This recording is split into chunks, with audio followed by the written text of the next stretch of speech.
Meu pai não é uma máquina que as pessoas pensam. É uma pessoa extremamente sensível. As pessoas foram ali no caminho, eu encontrei meu pai caído no chão do bar. Então a gente vinha conversando com ele dentro do carro. 0 a 10, capitão, como é que você tá? E ele conversava com a gente. 5, mas tá doendo. Eu vi meu pai indo embora 2 vezes. Eu vi tirarem 2 litros de sangue dentro do velho. Vi tirarem os órgãos dele para fora. E tem canalha que olha pra gente e fala que aquela facada foi fake. Eu me sinto muito culpado de vez em quando. Eu me sinto aliviado de vez em quando. Então, como qualquer pessoa normal, eu sempre procuro evoluir. Não sou estrela, não sou sucessor. Eu não sou nada disso. Eu só sou um soldado que estou ali para cumprir uma função. Se você soubesse a quantidade de pancada que a gente toma pela quantidade de respostas que eu faço, acho que a senhora acharia que eu sou um anjo. Claro, todos nós erramos, e eu acredito que muito mais acertos, tanto é que a gente chegou onde chegou até hoje.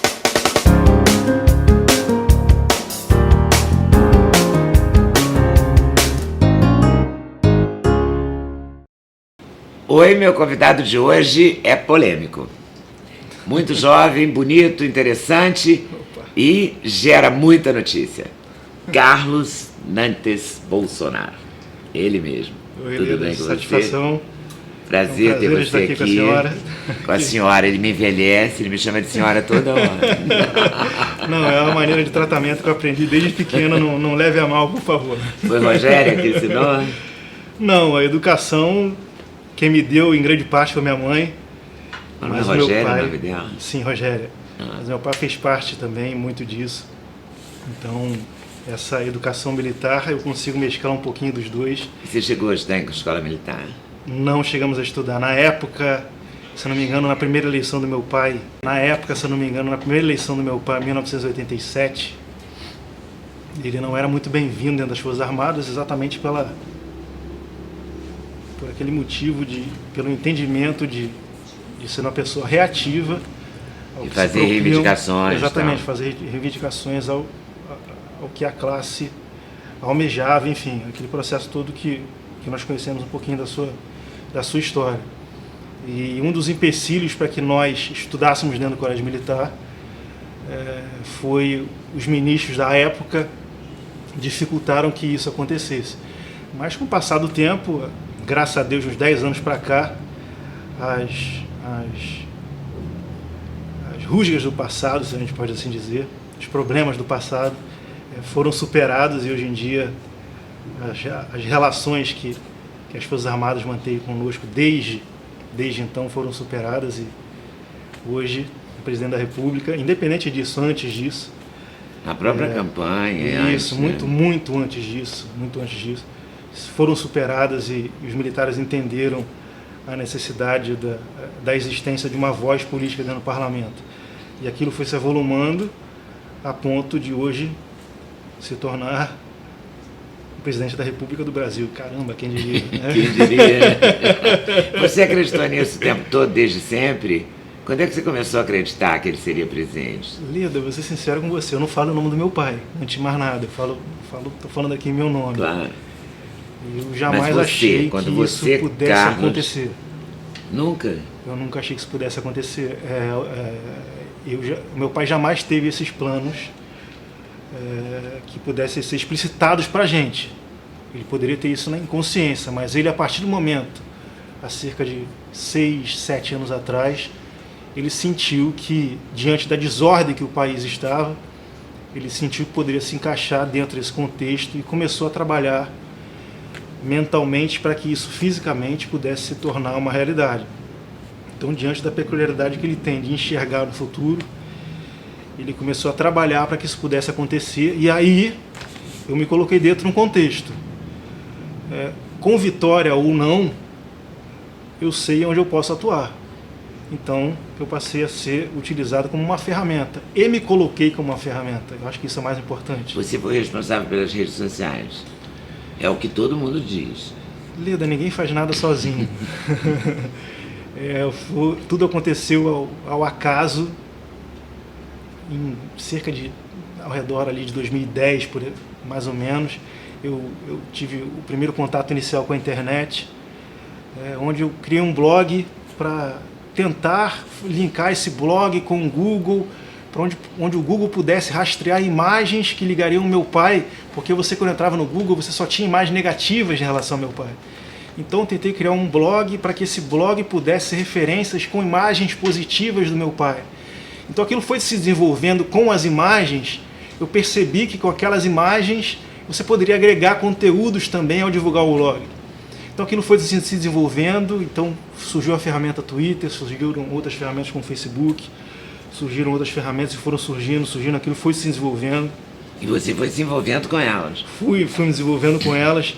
E um fato curioso, Leda, é que nós sempre trabalhamos, de 2 em 2 anos, nós, assim, a família dentro de casa, nós temos campanhas, tínhamos campanhas parlamentares, né? Porque intercala a campanha de vereador com campanha de deputado federal. Permanente campanha na família Bolsonaro. Independentemente de campanha, nós mantínhamos um ciclo de envio de correspondências, cerca de 3 correspondências por ano para pessoas que são cadastradas conosco, onde nosso grupo ia entregar correspondência. É claro, a gente colocava também um determinado número de cartas por correio. Então, nós fazíamos esse tipo de serviço, mas em determinado momento eu comecei a me afastar desse grupo de entrega de cartas e comecei a sozinho mexer na internet. Meu pai começou a reclamar disso, porque ele não entendia, e eu também, de certa forma, não entendia aquilo. Será que isso está valendo? Será que não está?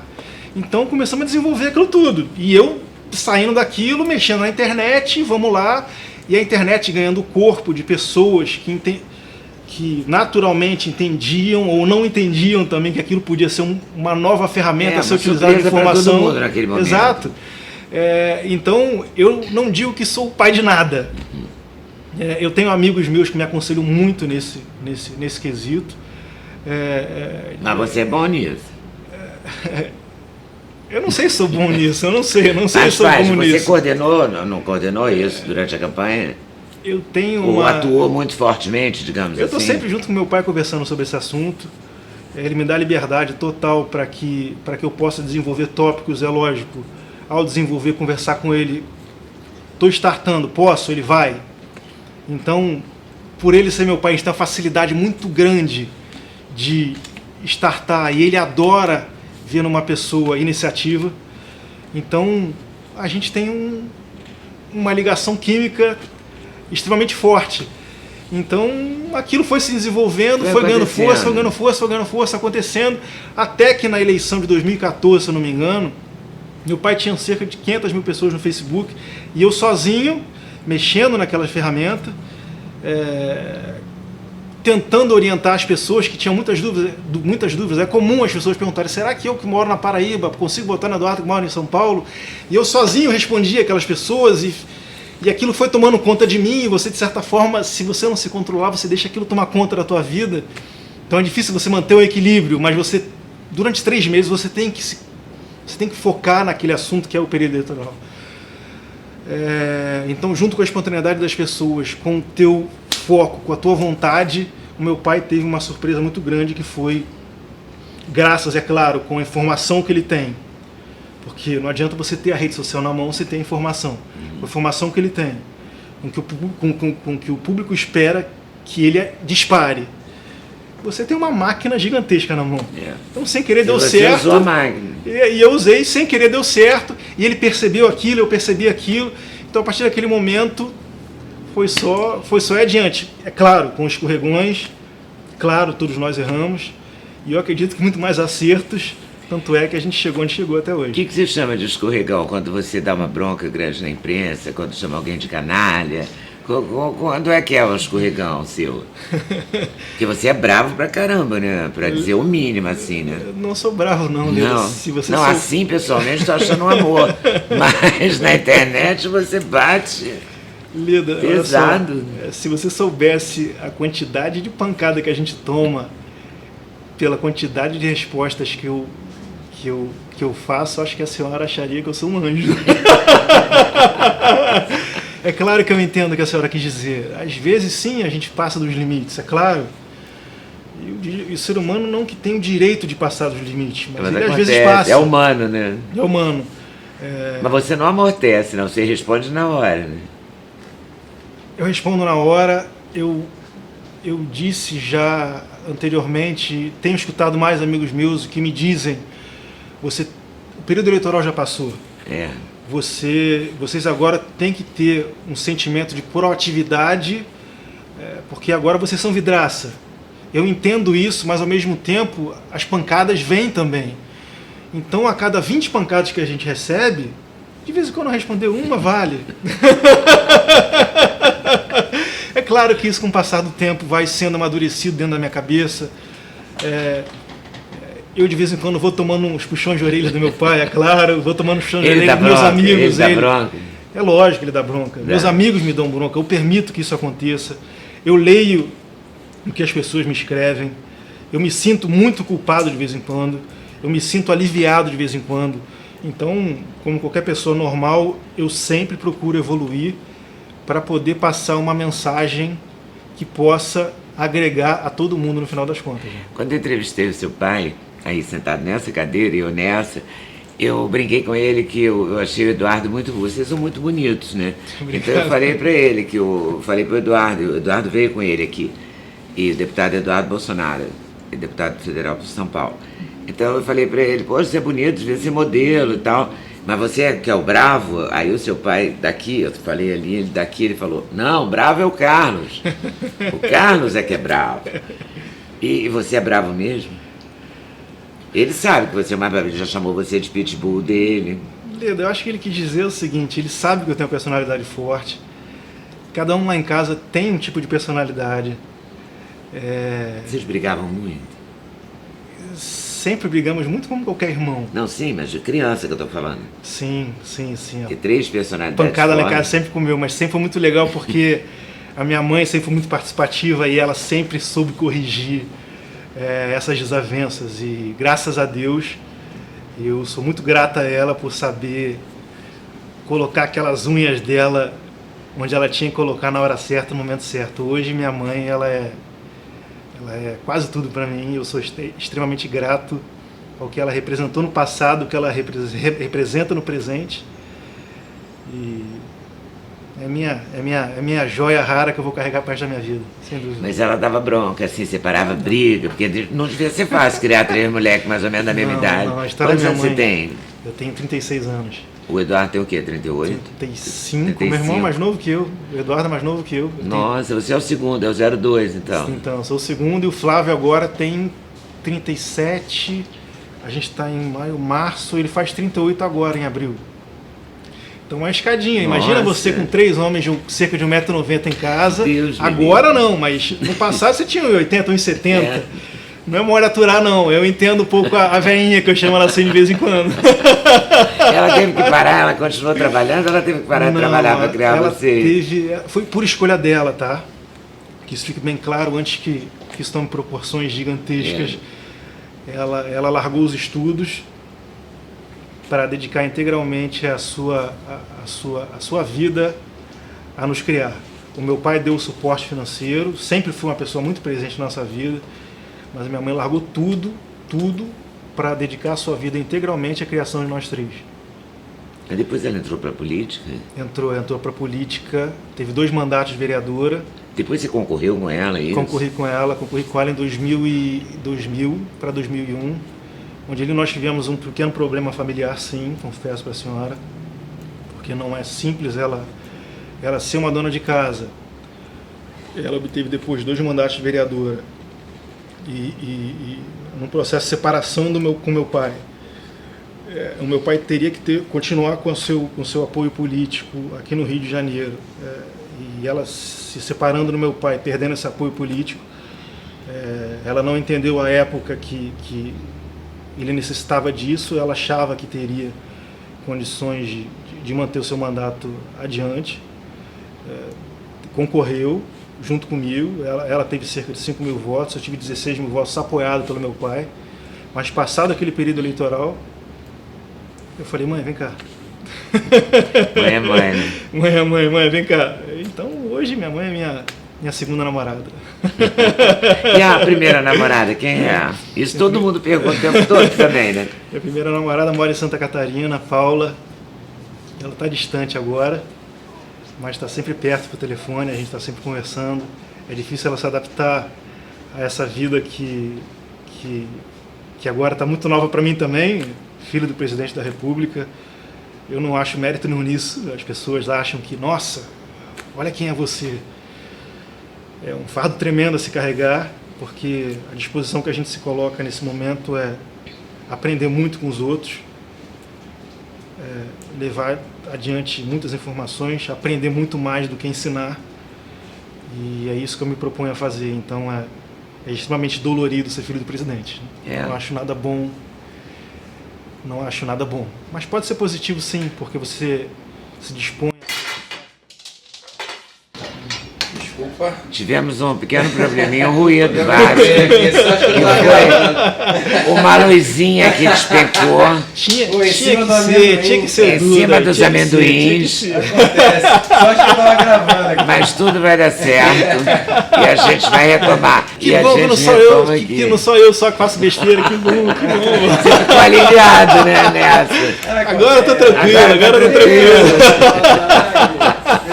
Me diz uma coisa, quando você bate, agora vamos lá, você escreve lá, jornalistas canalhas, eu sou jornalista, jornalistas canalhas, não sei o quê, você acha que a sua visão da imprensa sempre foi essa, ou você acha que depois que o Bolsonaro virou presidente da República, ou virou uma possibilidade de ser presidente da República, a imprensa mudou em relação a ele, ou a imprensa sempre não gostou dele?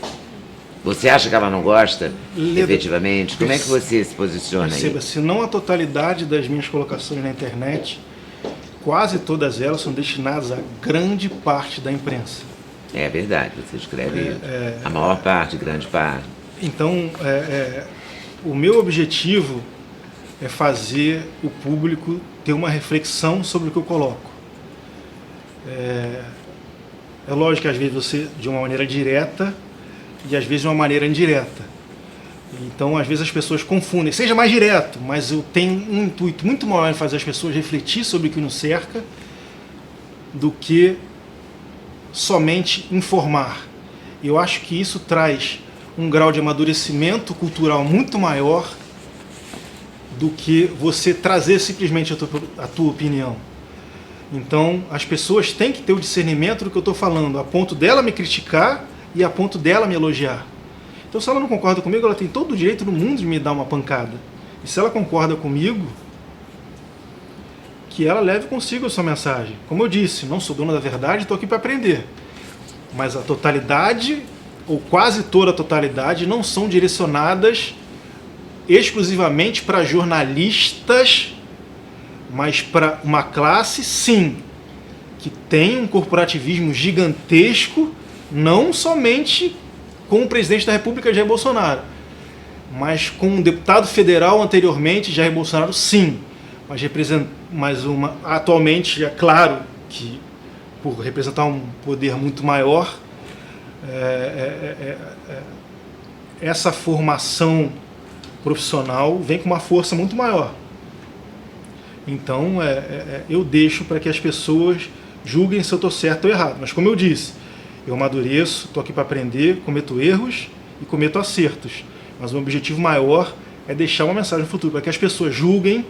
Eu sou um político que posso amanhã não ser eleito. As pessoas julgam se eu estou certo ou se eu estou errado. E que se me julgarem certo ou errado, que me julguem nas urnas.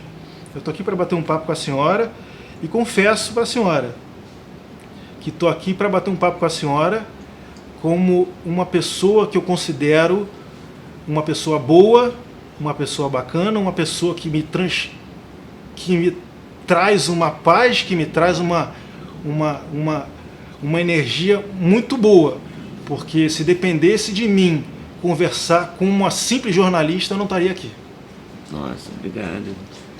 Eu confesso porque você tem um certo receio mesmo. Tenho, porque eu sei que dentro da formação do senhor, a senhora me desculpa a franqueza mais uma vez, os senhores carregam, não a senhora, me desculpa novamente, Tá vendo Sim, mas como os é uma jornalistas coisa, em geral, o que você quer dizer carregam isso? consigo uma ideologia que às vezes ela é tomada de um seio ideológico que acaba contaminando a informação. E eu não acho isso agradável. Tanto é que a senhora raramente me vê conversando com jornalistas. Raramente, eu quase nunca me vê conversando com jornalistas. Tanto é que eu pedi essa entrevista, eu comecei pelo Twitter, depois o Valdir, mas o Valdir e o Twitter. Fiquei te chamando lá no Instagram, pedindo... Eu vi que a senhora conversou comigo, eu vi que a senhora falou ali, tinha eu tive apoio também ali para a entrevista, você viu, né? Vi sim. Os seus seguidores apoiaram a ideia. Porque eu imaginei que você tivesse mesmo esse receio, porque você não aparece, eles te fotografam, mas você não se joga, né, na frente. Eu não sei como é que você fez sua campanha. Você fez a campanha, você fez presencial, você ia aos lugares, fazia comício, tudo? Sim, eu sempre converso com as pessoas, eu nunca me furto de conversar com ninguém. Só de jornalista. Sabe o que eu acho muito bacana? Toda vez que eu converso com uma pessoa, toda vez que eu converso com algum grupo, as pessoas olham para mim de um jeito totalmente diferente. Como a senhora está me olhando aqui agora? Desculpa se eu desarmei a senhora. Não, tá tranquilo pra mim. Eu não sei se eu tô gostando muito de ser tão chamada de senhora. Isso é que eu tô numa dúvida. É bacana, porque uma coisa eu nunca fui tão chamada de senhora assim. Mas tudo bem, eu realmente sou uma Eu vou tentar mudar.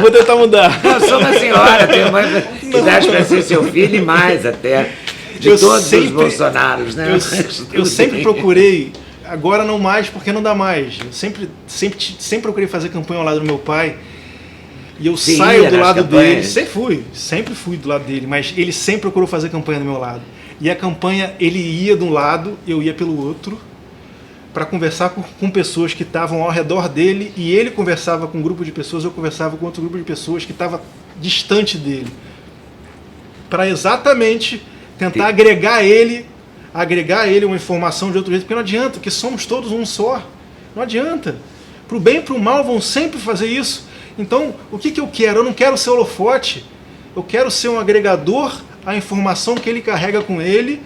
Então, eu tenho certeza que, de algum jeito, eu consigo trazer comigo uma informação, nem que seja com formiguinha por trás. E não adianta, ele vai ser sempre o suporte para o bem ou para o mal. Quando você fala que não quer ser holofote, é por isso que você não sai, por exemplo, para deputado estadual ou federal? Você preferiu ficar na Câmara de Vereadores? Leda, é um lugar mais discreto? Leda, olha só, eu tive a oportunidade de vir candidato federal agora. E eu parei para pensar, eu sou um vereador há 18 anos, cerca de 18 anos. Eu tenho 36 anos de idade, tenho uma vida que qualquer pessoa queria ter. Com a idade que eu tenho, eu ganho muito bem. Eu levo uma vida relativamente tranquila.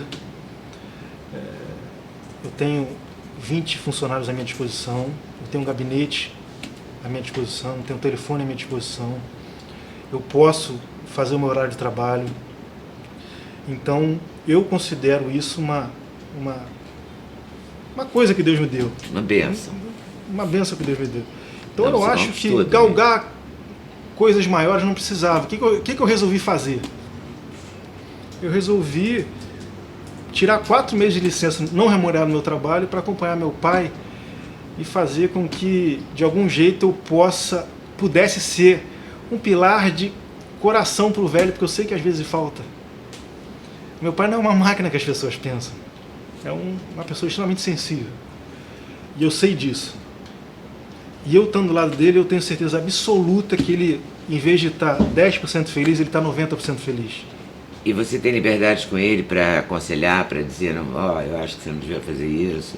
Eu acho que você devia fazer aquilo. Tem liberdade. E às vezes eu brinco com ele, né, pai? Olha só, se 10% das besteiras que eu falo para você ouvir, eu tô satisfeito. É mesmo. Ele fala, 5 tá bom, tá, e cala tua boca, pô. É engraçado, é divertido, eu tenho essa liberdade de falar com ele, então com a gente não tem problema nenhum. E tudo aconteceu de um jeito que me permitiu acompanhar ele desde a facada, que eu estava com ele no dia da facada. Na facada, inclusive, a mulher dele, a Michelle, ela agradece a você especialmente, né? Teve um momento em que ela foi falar do acompanhamento da facada tudo pós-facada, né? Que foi doloroso, hospital, operação, atrás de operação e tal. E ela agradece a sua dedicação. Você ficou lá o tempo todo, né? Leda, olha só, no dia da facada eu tava com ele lá. Eu tava com ele lá em Juiz de Fora. Por um acaso eu não saí do carro em nenhum momento. Não saí do carro em nenhum momento, por um acaso. Esse cidadão chamado Adélio, ele teve no clube de tiro 38 que eu frequento no mesmo dia que eu estava em Florianópolis. Por um acaso eu não fui no clube. Por acaso naquele dia eu não fui no clube de tiro. Isso foi incrível, né? Porque na verdade assim, há um curso, vamos explicar isso rapidinho. Há um curso de tiro, você faz uma prova, né? E no dia da prova final, eu não sei se não, quem me contou foi o Bené Barbosa que me contou isso. Que é assim, né? Bené. Que tem uma prova e você recebe uma munição. E ele teria então na mão dele uma munição importante, né? O Adélio. E você estaria lá do lado disponível para... O depoimento que eu ouvi que ele estaria ali no stand de tiro mais preocupado com quem entraria do que realmente realizar a determinada função que seria atirar. E por um acaso... Você não foi? Eu não fui no clube de tiro. Eu aloprei com um amigo meu, que a gente tem mais ou menos a mesma personalidade. Eu não vou para aí, tô indo pro hotel e dane-se. Não fui. Esse é o primeiro passo. Teve determinado momento da gravação do meu pai em Juiz de Fora que eu saio do carro e o Adélio vem na minha direção. E eu, por um acaso, volto pro carro. Quando eu entro no carro novamente, ele recua porque ele viu que não conseguia chegar até mim. Tem essa gravação, é pública, não consegue ver, todo mundo consegue ver. Então, voltei pro carro e 10 minutos depois aconteceu o que aconteceu, porque a gente teve que se antecipar. Você acha que você era o alvo? Não acho que eu era o alvo, eu acho era que... um alvo. Eu acho que qualquer um que ele pudesse acertar atingiria meu pai, ele tem consciência disso. Falar que ele é maluco, eu não acredito nisso. Tanto é que ele falou esses dias, o psiquiatra dele, que a missão dele ainda não está cumprida. Uma pessoa que tinha 3 celulares, pagou um curso de tiro de cerca de R$700 com dinheiro vivo, pagou a sua estadia no hotel adiantada, tinha informações que o deputado federal Jair Bolsonaro, então candidato a presidente, estaria lá naquela região durante aquele período, tinha um laptop em mãos, enfim.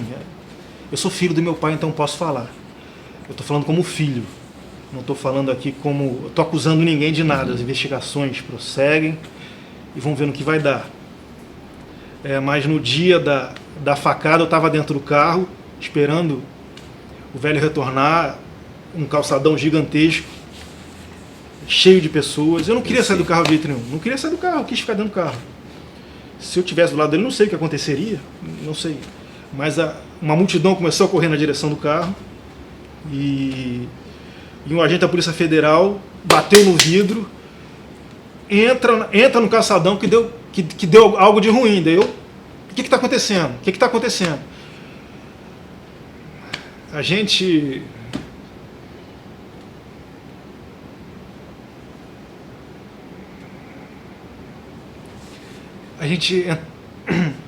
os agentes entraram no carro, a gente conseguiu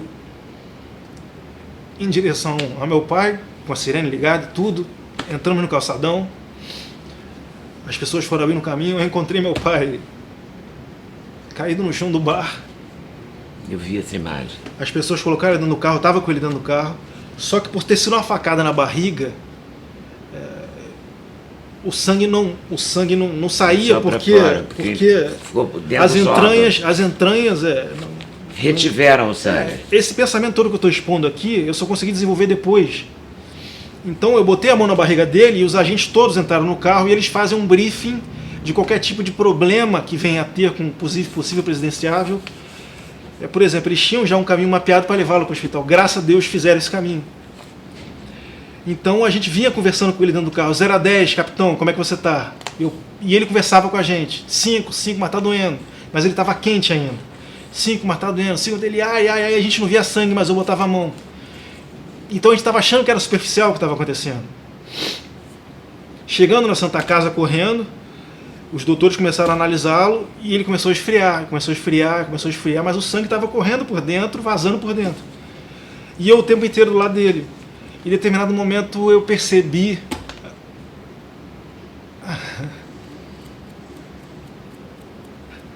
Você achou que ele ia morrer?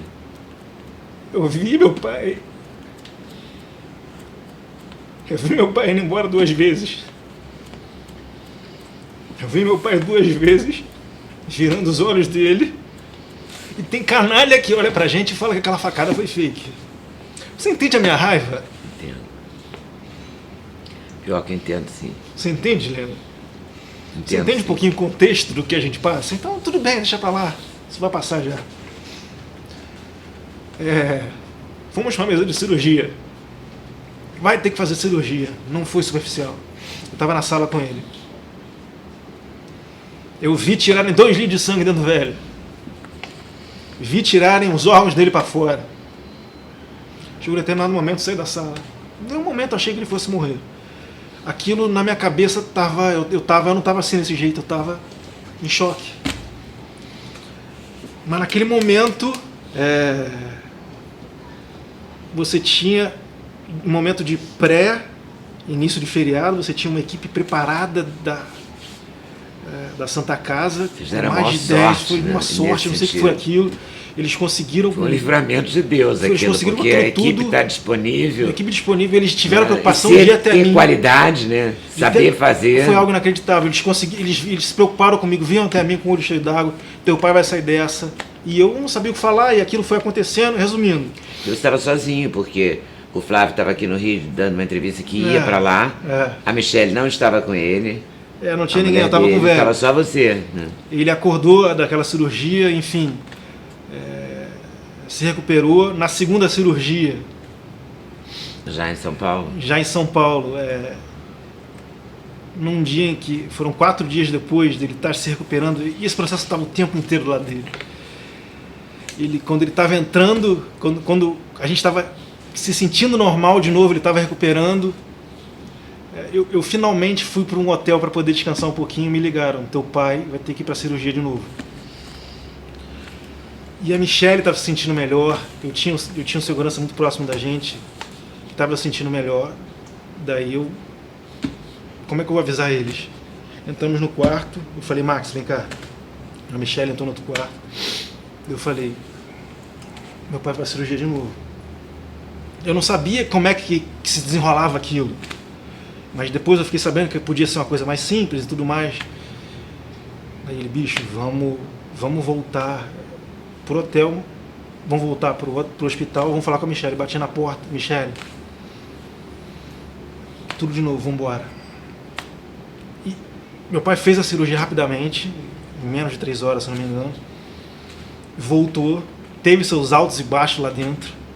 Foram mais não sei quantos dias lá dentro. E eu fiquei lá no hospital de novo, coordenando a equipe de internet junto com meus moleques aqui fora. Junto com aquela multidão, a gente não pode esquecer isso jamais. Por isso que eu digo, o cara que se põe como marqueteiro, o cara que se põe como... Eu fui o cabeça da campanha no Nordeste. Eu fui o cara... Que isso? Não existe. Você fica furioso porque não tinha furioso, isso. não tinha isso. Era um movimento espontâneo. Não existe isso. Era uma coisa inacreditável. Não teve marqueteiro, não tinha o teve responsável nada pelo disso, Nordeste. Não teve nada disso, não teve nada. Foi um movimento popular, não espontâneo, era alguma coisa assustadora. E a gente tinha que manter meu pai blindado, tanto na informação positiva quanto negativa, até certo ponto para ele se recuperar. Mas a gente tinha que, até certo ponto, soltar também. Então era uma coisa muito desgastante para a gente. Eu imagino que também tenha sido desgastante, porque tinha uma leva de político que ia lá e... Tinha, e a gente não sabia como controlar, era novo pra gente. Então a gente também errou muito. É difícil, né? A gente errou muito também, que deixamos entrar, não entrar. Teve muita gente que ficou chateada com a gente, irritada com a gente. A gente entendia o momento também, então era um mundo muito louco.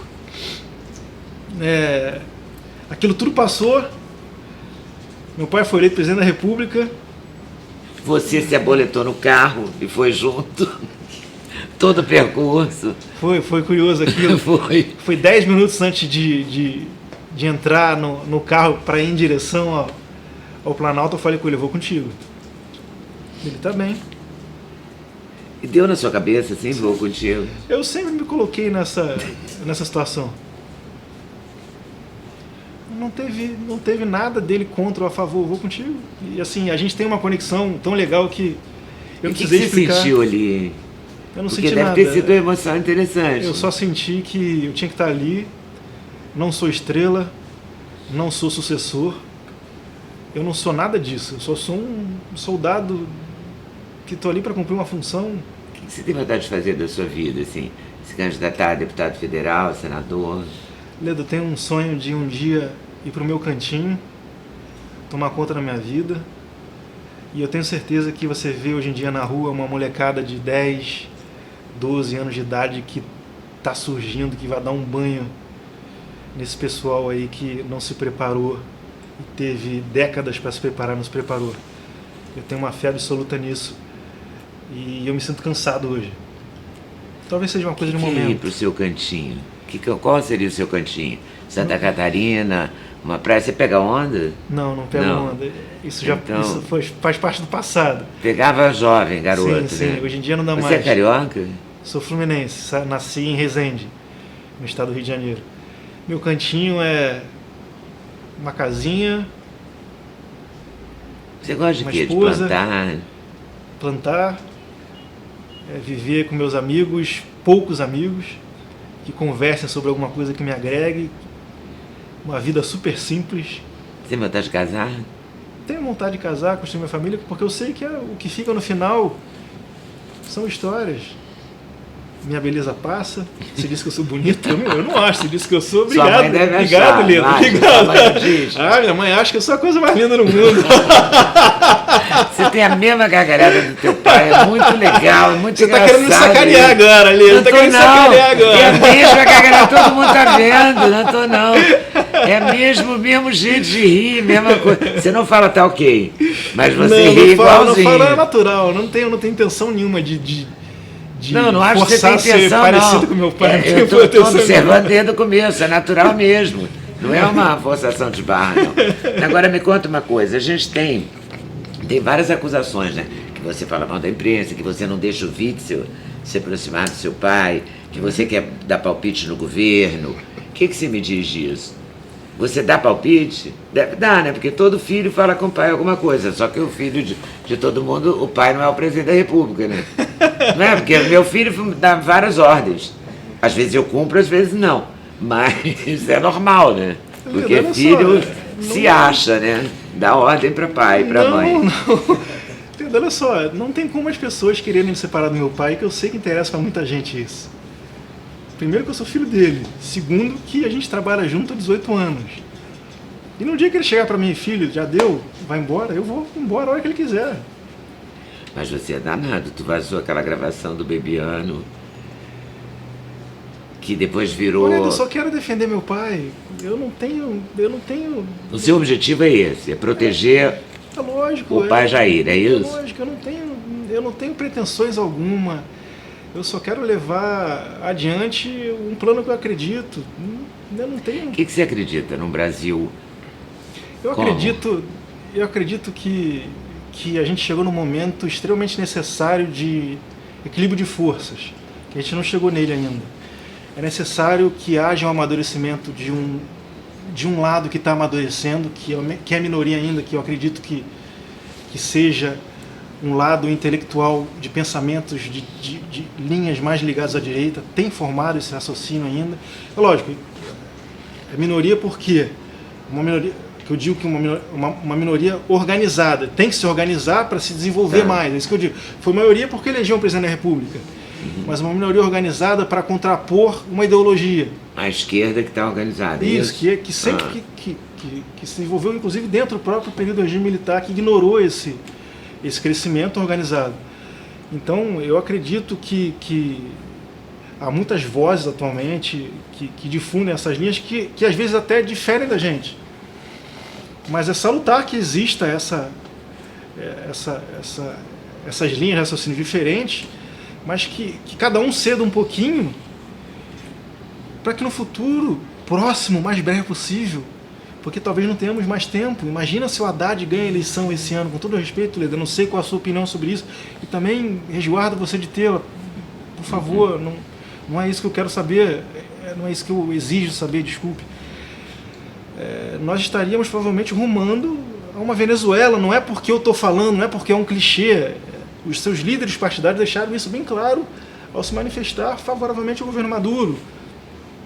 Então isso tem que ser posto na balança, tem que ser discutido. Você quer um Brasil mais à direita, com uma educação diferente? Exato, dinheiro nós temos. Você acha só que ele está Nós mal temos utilizado, é isso? Sim, acredito que sim. Melhor É utilizado? lógico que a gente não vai discutir isso aqui em 10, 20 minutos.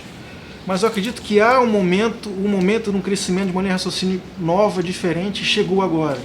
Você me dá a impressão de que, acompanhando o noticiário, né, vendo você se manifestar e as coisas acontecerem, lendo as notícias, que você conseguiu sacar uma coisa qualquer que a gente ainda não sabe, mas talvez a história prove isso através de... Porque com o tempo a gente sempre pensa melhor, né? Uma coisa, se avalia melhor uma coisa que já passou. Essa história é muito recente. Mas você sacou que o Bebiano não estava sendo muito legal com seu pai, é isso? Você percebeu isso? Por isso que você vazou aqueles áudios? Leda, Ou foi porque você tem horror à pessoa que diz que falou e não falou? De uma coisa eu tenho certeza. Essa pessoa não conversou sobre o assunto citado pelo jornal o Globo naquele dia com meu pai. Pronto. Eu não tenho mais nada para falar sobre o assunto.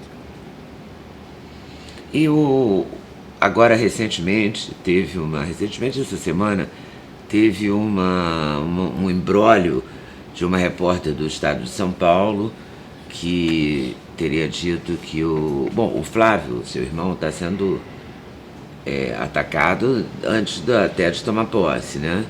Com razão ou sem razão, os juízes vão definir. Mas o caso Queiroz, não sei o que e tal.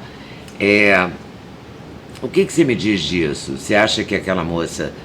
você acredita na gravação que a Terça Livre colocou? Porque eu já vi várias. Eu vi a da Terça Livre, vi vários jornalistas se posicionando contra o Morning Show, vi várias pessoas e vi o Bernardo Kouchner se posicionando a favor, traduzindo, inclusive, ele fala francês e inglês muito bem, o Bernardo, e essa moça não fala tão bem o inglês. Eu, que sou péssimo em inglês, nem me candidatei a verificar nenhum Eu também manjo um pouquinho. Das verdades. Mas o Bernardo traduziu, claramente, botou a legenda, fez tudo lá, eu vi tudo. O que você acha disso? Você acha que ela realmente, o objetivo do COAF e do Estadão levantar essa questão era para derrubar o Flávio, porque derrubando o Flávio atacaria o seu pai? Eu não tenho dúvida que o objetivo de toda essa trama é para atingir o presidente Jair Bolsonaro, não tenho dúvida nenhuma disso. A pessoa citada nas gravações, não citada nas gravações, o que ela fala na gravação é claro. É curioso você ver que outros assuntos envolvendo outras pessoas que estão envolvidos na mesma situação não se fala. Os outros deputados estaduais, Exato, não se fala. a mesma gestão, no mesmo tempo. Não se tem a mesma proporção. Então eu deixo isso para a justiça decidir. Eu não vou ficar opinando sobre o que eu acho ou o que eu não acho. Você lê jornal de manhã? Eu procuro me informar muito pelas redes sociais, pelo Twitter, eu procuro filtrar muito, mas cada dia que passa eu vejo menos televisão. Cada dia que passa eu leio menos jornal. Eu acredito que cada dia que passa eu estou sendo mais bem informado. Você acha que os jornais estão desinformando e a televisão também? Eu não tenho dúvida nenhuma disso, porque a parcialidade que você vê na maneira com que colocam a informação é total. Não é porque nós somos vitrine agora, não. Você não precisa perguntar isso para mim, Leda, com todo respeito. Se a senhora perguntar isso na rua, a senhora percebe o que as pessoas vão falar para a senhora. Então... O Eduardo gosta muito do Olavo de Carvalho. Eu entrevistei o professor Olavo, ele me deu uma entrevista, está aqui no canal, inclusive. Muito legal, assim, muito franca. O Flávio também gosta dele, né? Eu acho que já fez curso dele e tudo. O Eduardo, com certeza. Eu já me lembro de uma foto que eu já vi dos dois lá onde ele mora. Acho que é Virgínia, né? Ele está na Virgínia. Estados Unidos, ele está na Virgínia. Acho que é na Virgínia. Eu acho que ele sairia da Virgínia, mas eu acho que se ele está lá ainda, eu não sei, mas ele está por lá. Acho que é Virgínia, né? E o Eduardo vai lá, conversa com ele. Eu tenho vontade de conhecer o velho lá um dia. Você conhece? Não conheço ele, Não pessoalmente conhece. não conheço. Você não fez nenhum curso dele? Não, nunca fiz. O que eu aprendo sobre ele são de pessoas que são alunos dele, eu tenho bons alunos dele, que eu acho mais legal de tudo, que eu aprendo muito com o que os alunos dele me contam.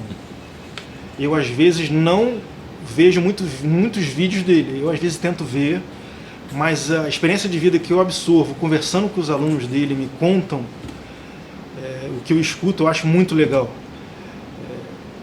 E tento agregar e tento desenvolver muito o que eu tenho dentro da minha cachola com o que eles trazem de informação para mim. Então eu tenho ele como uma pessoa muito bacana para influenciar do que tem dentro da minha cabeça. Os jornalistas também contam muitas vezes o número de militares no governo, né? E realmente, acho que até então, antes, se a gente não considerar 64, 68, etc., a gente considerar depois da Revolução ou do golpe, seja lá que nome tenha, de 64 para cá, é a primeira vez que tem tantos militares no governo, não é? Isso te incomoda de alguma forma ou você acha que isso vai botar ordem na casa? Não, se for incompetente, para mim não tem problema nenhum. Para você a competência é determinante?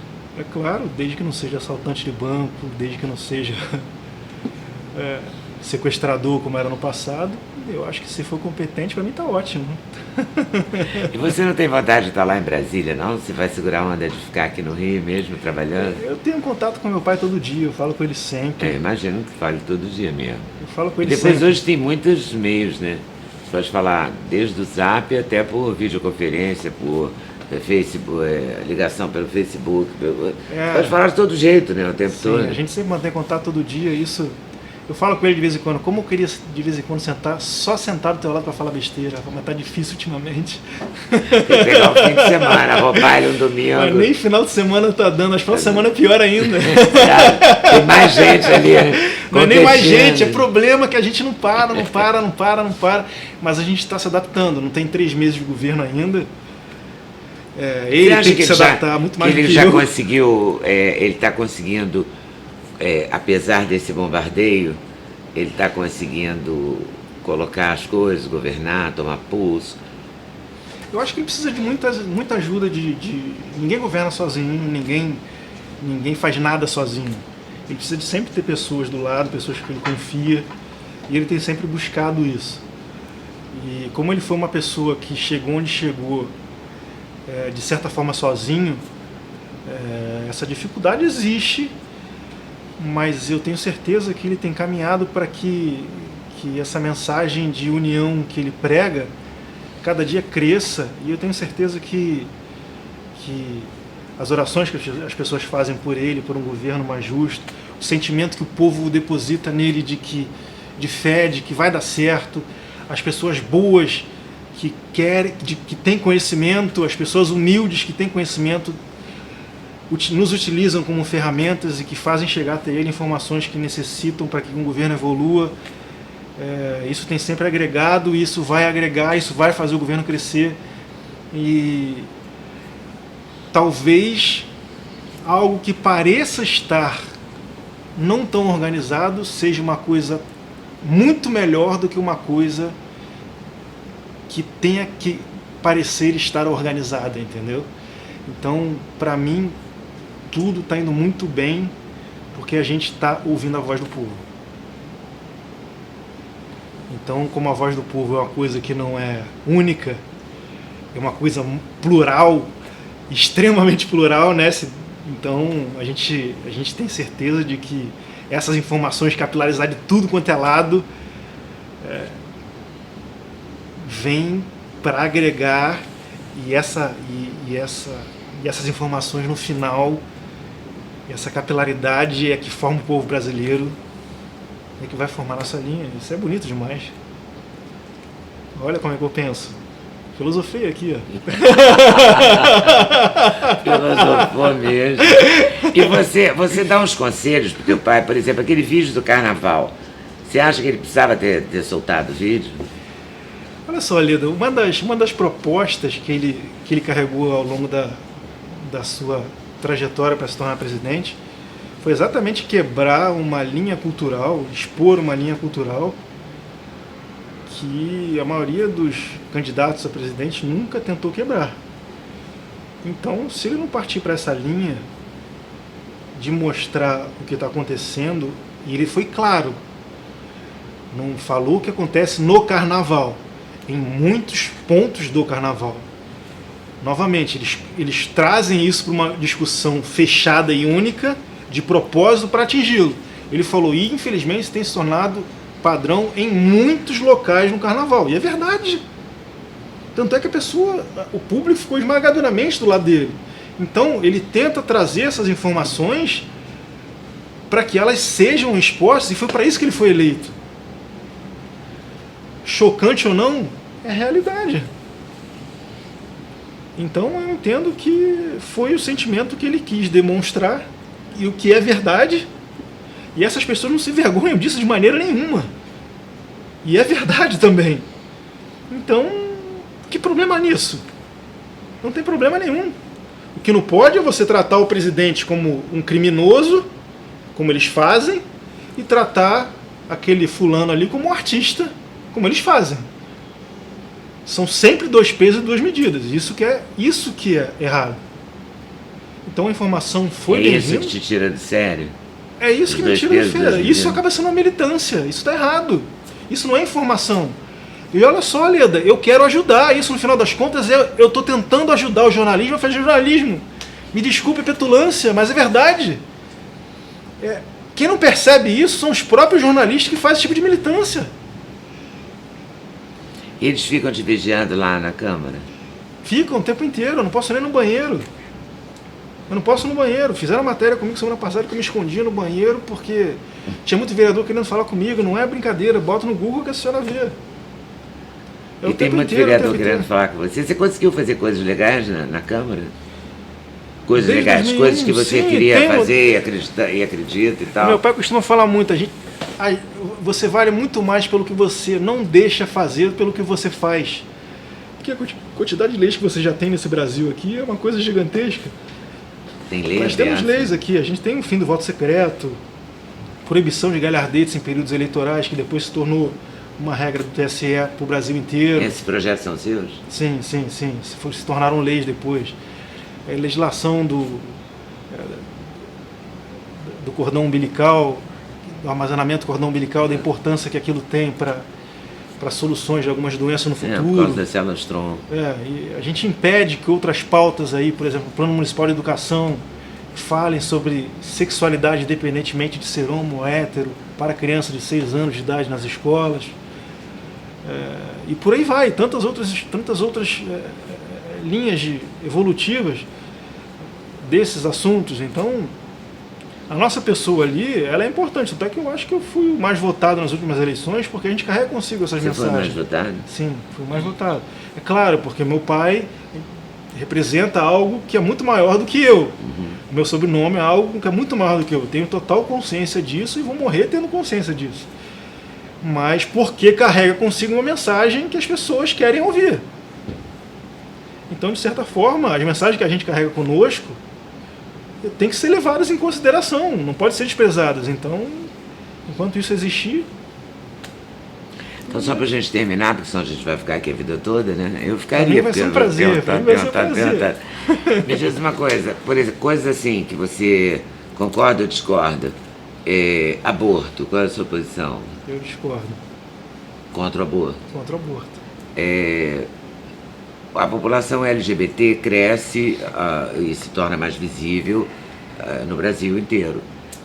Você acha que cada um tem direito de viver a sua vida do jeito que quiser? Como é que é a sua posição? Cada um vive a sua vida do jeito que quiser, como quiser, da maneira que quiser. O grande problema é que querem transformar ativistas. É diferente da pessoa homossexual da população, que é totalmente diferente. Isso é comum você ouvir falar isso nas ruas também. O ativista ele quer ganhos políticos com aquilo, inclusive financeiros. Então, isso, ao meu ver, é totalmente errado.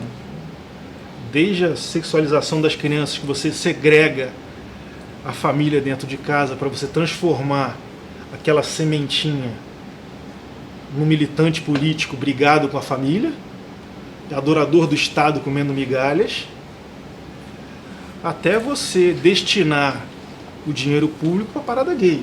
Isso está totalmente errado. E eles sabem disso. Eles sabem como mexer com a população. Eles estudaram um pouquinho de história para entender que o que eles querem não é respeito. O que eles querem é dominar uma classe e muita grana. Infelizmente... Mas o respeito deve existir, né? Lógico, o respeito deve existir como existe. Eu tenho amigos que são homossexuais. Eu tenho pessoas que eu gostaria de falar, mas não vou falar porque nunca perguntei se poderia falar ou não. Mas isso esse tipo de situação é uma coisa tão normal hoje em dia que não tem problema nenhum. Então é tão bobo discutir isso. É tão bobo discutir isso.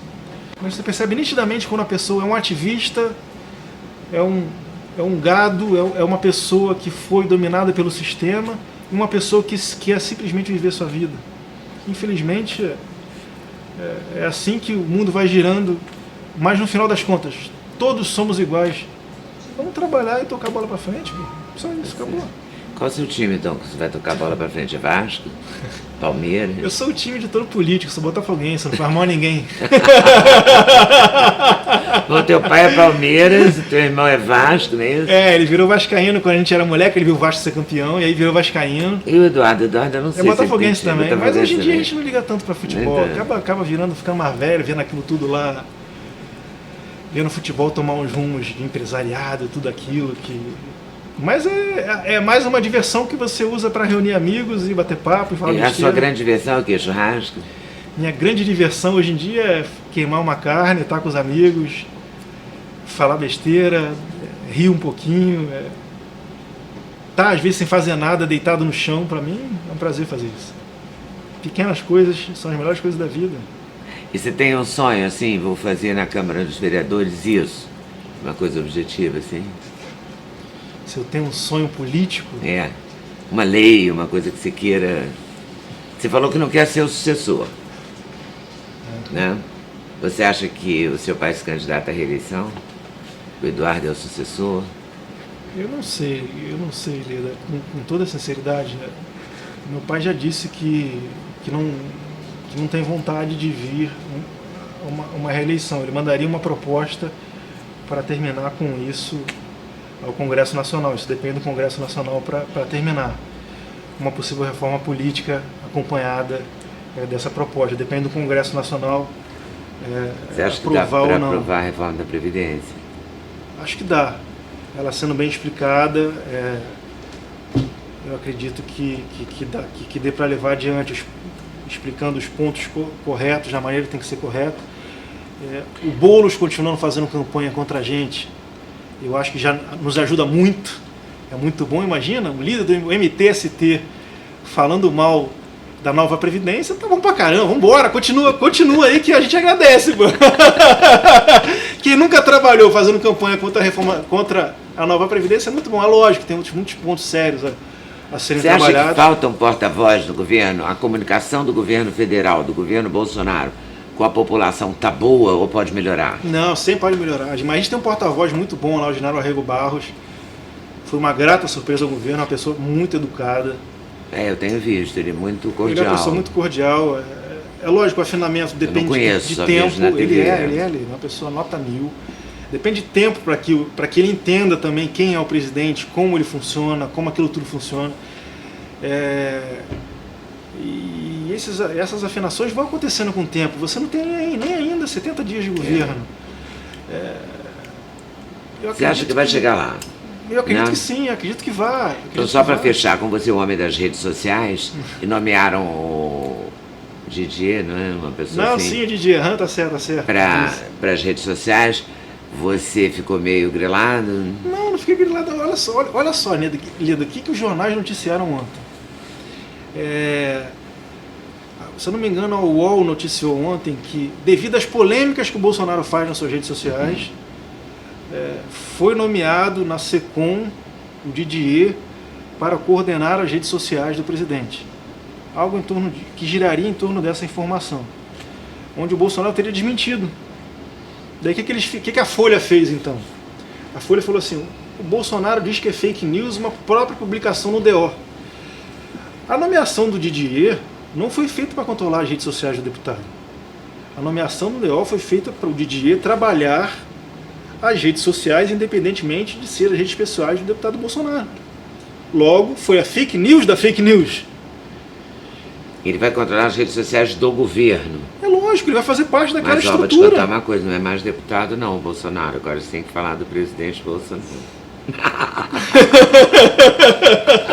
Sim, senhora, dona Helena. E eu jamais falarei sem permissão dele. Isso está cada dia mais afinado, isso está cada dia mais enfiado na minha cuca aqui. Tenho a certeza que os pitos que a senhora me dá aqui... Imagina, eu pito. Com todo respeito, eu tô brincando contigo, é lógico, porque tu vai falar deputado Bolsonaro. Mas para mim, Aí qualquer pessoa que venha conversar sobre esse assunto comigo, eu levo comigo. Está aberto a ouvir. Sim, é lógico, sempre. Esse menino é reivindicador, tem alma assim de discussão desde muito cedo. Tem um vídeo do Carlos Bolsonaro indo reclamar de uma nota falsa na Polícia Federal, acho, né? Isso. Garoto, 15, Uma 16 moeda de anos. R$1. Moeda de R$1 era falsa. Era moeda de R$1 falsa. E ele tá lá na polícia reclamando. Com uns quilinhos a menos, é verdade. Quilinhos a menos, magro, feito um palito. Tinha o quê? 15, 16, né? Tinha cerca de 15, 16 anos, é verdade. Mas já era um cara que É lourinho, surfistinho. levaram mas as coisas a sério, né? E a gente foi à Polícia Federal com a moeda de R$1. Foi bem curioso aquele detalhe ali. Aquele vídeo voltou a circular agora na internet. E a Polícia Federal investiga a falsificação de moedas de R$1. A moeda de R$1 falsa tem textura diferente. O número é quase ilegível. Esta foi repassada ao estudante Carlos Nantes Bolsonaro, de 14 anos. Ele recebeu a moeda no ônibus. Entrei no ônibus, dei R$5 pro trocador. E o trocador me deu o troco em moedas. Eu estava contando troco e reparei que tinha uma moeda diferente. O estudante prestou depoimento na sede da Polícia Federal no centro. Bomba na internet, toda hora eu recebo ele. É verdade. Eu fico vendo ali de vez em quando, falo, é curioso, eu mesmo me surpreendo de vez em quando, mas a gente é a vida. É a vida. É a vida e aquilo foi tomando proporções, hoje eu tô aí, vamos lá. Tá certo. Ó, Sempre. o Pitbull não morre. É isso? O Pitbull nunca foi o Pitbull. O Pitbull é uma pessoa comum, que está aberta ao diálogo, mas eu tenho minhas ressalvas quanto a algumas coisas. Eu acho que eu tenho direito a isso. Senão a gente não vive numa democracia. Tanto eu tenho que entender isso, quanto os outros têm que entender isso também. Eu acho que isso é muito importante. Tá certo. Obrigada, Carlos, por ter vindo. Muito obrigada mesmo pela confiança. Eu que agradeço, Lila. Por ter vindo aqui, tá? Satisfação. Obrigada a vocês por estarem nos assistindo. E a caneca. Ele ganha uma caneca do canal Leonardo. Opa, muito obrigado. Pra você tomar o café lá. Valeu, gente. Até o próximo vídeo. Tchau, até logo. Valeu.